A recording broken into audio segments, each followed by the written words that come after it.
Hello மக்களே, எல்லாருக்கும் வணக்கம். நான் உங்கள் மதுரை மணி. நம்ம சேனலுக்கு நீங்கள் ஃபஸ்ட் டைம் வந்துருக்கீங்கன்னா கண்டிப்பாக சப்ஸ்கிரைப் பண்ணிக்கோங்க. மறக்காமல் கூட இருக்க பெல் பட்டனை ப்ரெஸ் பண்ணிக்கோங்க. ஓகே, இன்றைக்கி நம்ம வீடியோவில் என்ன பார்க்க போகிறோம்னு பார்த்தீங்கன்னா சிக்கன் சுக்கா ரெசிபி தான். அது எப்படின்னா ஒரு 4 கிலோ சிக்கன் சுக்கா செமி கிரேவி ரெசிபி பார்க்க போகிறோம். அது எப்படி பண்ணுறோன்றதை அந்த வீடியோ ஃபுல்லாக பார்க்கலாம். வாங்க வீடியோக்குள்ளே போவோம். ஓகே, ஃபஸ்ட் அதுக்கு என்னென்ன தேவை அப்படின்ற இன்க்ரீடியன்ஸ் எல்லாத்தையும் நம்ம ஃபஸ்ட்டு ஃபுல்லாக பார்த்துக்கலாம். புதினா, மல்லி, பச்சை மிளகா, வெங்காயம், தக்காளி, இஞ்சி பூண்டு பேஸ்ட்டு அரைச்சி வச்சுக்கலாம். அதேமாதிரி செமி கிரேவியாக வரணும் அப்படின்றக்காண்டி நம்ம வந்து தக்காளியும் வெங்காயமும் ஈக்குவல் ரேஷியோவில் அரைச்சி வச்சுக்கலாம். ஓகே, இதெல்லாமே நம்ம ப்ரிப்பேர் பண்ணி ரெடி பண்ணி வெட்டி வச்சதுக்கப்புறம் நம்ம கறியை வந்து நல்லா கழுவி அலசி எடுத்து வச்சுக்கலாம்.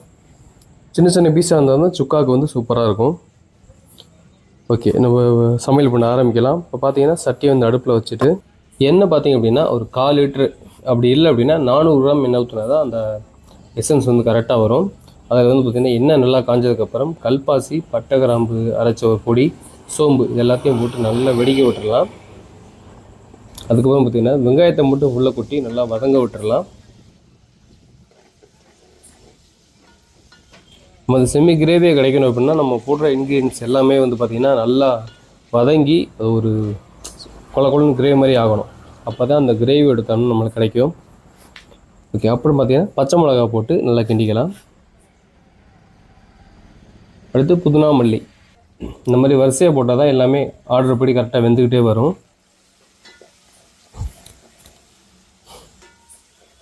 ஏன்னா வெங்காயம் தான் ஃபஸ்ட்டு வேகிறதுக்கு லேட் ஆகும். அதை ஃபஸ்ட்டு எண்ணெயில் போட்டோம் அப்படின்னா நல்லா பொரிஞ்சு வெந்துடும். அதுக்கப்புறம் புதினா, மல்லி, தக்காளி வந்து ஈஸியாக வெந்துடும், வேகமாக கரைஞ்சிடும். அதனால் கடைசியாக போட்டு கிண்டிக்கலாம்.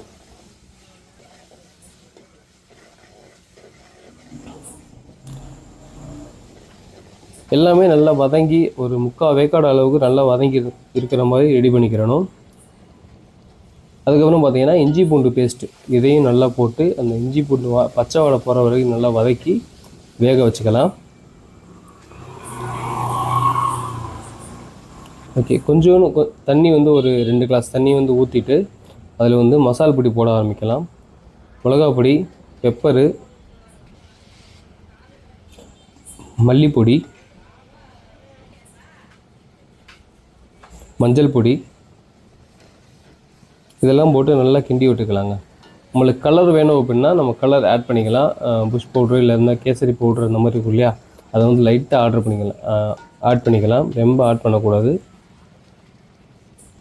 நான் போட்ட வந்து காஷ்மீர் மிளகாப்பொடி, காஷ்மீர் சில்லின்னு சொல்லுவாங்க. அது வந்து நல்லா ஒரு கலரும் கொடுக்கும், காரமும் கொடுக்கும். இதில் நல்லா எசன்ஸ் வந்ததுக்கப்புறம் நம்ம வந்து அந்த வெங்காயம் தக்காளி அரைச்சி வச்சுருக்கோம் இல்லையா, அதை வந்து உள்ளே போட்டு நல்லா கிண்டி அதையும் நல்லா வேக வச்சுக்கலாம். ஒரு பார்த்தாலே நல்ல ஒரு கிரேவி வந்து செம்மி கிரேவி சூப்பராக ரெடி ஆயிடுச்சு. இப்போ நம்ம அலசி கழுவி வச்சுருக்க அந்த சிக்கனை வந்து உள்ளே போட்டு நல்லா கிண்ட ஆரம்பிக்கலாம்.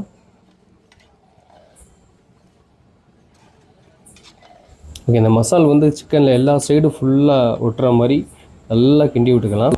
அடுத்து பார்த்திங்கன்னா தேவையான அளவுக்கு உப்பு, 4 கிலோ சிக்கனுக்கு தேவையான அளவுக்கு உப்பு போட்டுட்டு நம்ம அடுத்து நல்லா மிக்ஸ் பண்ணி விட்டுட்டு அதுக்கப்புறம் தண்ணி ஊற்றி தட்டை, அதாவது இந்த சிக்கன் முங்குற அளவுக்கு தண்ணி ஊற்றி நம்ம தட்டை போட்டு மூடி வச்சுக்கலாம். ஓகே, கொஞ்சம் நேரம் கழிச்சு பார்த்து திறந்து பார்த்தா சூப்பராக நல்லா கொதிச்சிக்கிட்டு இருக்குது. எல்லா சைடும் சூப்பராக வெந்துக்கிட்டு இருக்குது. இது நல்லா கொஞ்சம் கிரேவி மாதிரி வெந்து கிரேவி மாதிரி கொதிக்கிற வரைக்கும் நம்ம கொஞ்சம் கொதிக்க விடணும். சிக்கன் வந்து ஈஸியாக வெந்துடும். அதனால் வந்து அடிக்கடி பார்த்துட்டே இருந்தால் தான், இல்லைன்னா ரொம்ப உடஞ்சி போயிடும். ஓகே, நல்லா வெந்துருச்சு. இப்போ பார்த்தீங்கன்னா கடைசியாக பெப்பர் வந்து மேலே தூவிட்டு அதை வந்து இன்னும் கொஞ்சம் லேசாக கிண்டி விட்டு அப்படின்னா கொஞ்சம் கெட்டியாக வரும். ரொம்ப கெட்டியாக இல்லாமல் ஓரளவு கொஞ்சம் லூஸாக இருந்தாலே போதும். அப்போ தான் கொஞ்சம் நம்ம இறக்கி வச்சோன்னா கொஞ்சம் ஆறும் இல்லையா, சூடு ஆறும்போது அந்த கெட்டி வந்து அதிகப்படும். அதனால் கொஞ்சம் லெவலாக இந்த லெவல் இருந்தாலே போதும், சூப்பராக வரும். நம்ம வந்து இது வாளிலேருந்து மாற்றி வச்சுக்கலாம். சிக்கன் சுக்கா செமி கிரேவி வந்து சூப்பரான ஒரு தரமான ஒரு சுவையில் ரெடி ஆயிடுச்சு. உங்களுக்கு இந்த மாதிரி ஆர்டர் எது செய்யணும் அப்படின்னா என்ன நம்பர் டிஸ்கிரிப்ஷனில் தரேன், கான்டாக்ட் பண்ணுங்கள். இதுவே ஒரு ஆர்டருக்கு போன ஒரு சுக்கா ரெசிபி தான். இது கூட கடைசியாக பார்த்தீங்கன்னா மல்லி இலையை வந்து மேலே போட்டோம் அப்படின்னா வாசம் வந்து மூடியது வரணும், அப்படியே அடித்து தூக்கும், சூப்பராக இருக்கும். வீடியோ பிடிச்சிருந்தால் லைக் பண்ணுங்கள், உங்கள் ஃப்ரெண்ட்ஸ்க்கு ஷேர் பண்ணுங்கள். அடுத்த வீடியோவில் பார்ப்போம். பாய்.